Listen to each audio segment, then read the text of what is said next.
Filha da puta! Ô caralho! Ela é uma temporada sua, sim, cara. Não vem com uma medalha de ouro, não vem com uma conquista, mas vem com uma superação e com uma valorização muito séria, né? Aliás, Tainá, nós vamos falar aqui nesse pós-jogo. O seu Maurício Pochettino tem muito o que explicar, porque o Tottenham foi outro no segundo tempo. E aqui não tem nenhum tipo de patrotada, nada disso, não tem prazo, cara. O Tottenham foi outro no campo.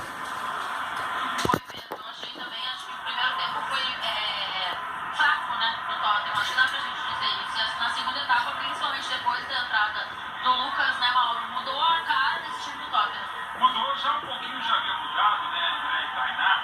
Você já chegou aí? Eu tava, pelo menos mudou os lados. Já chegou. Que beleza! Estamos aqui já.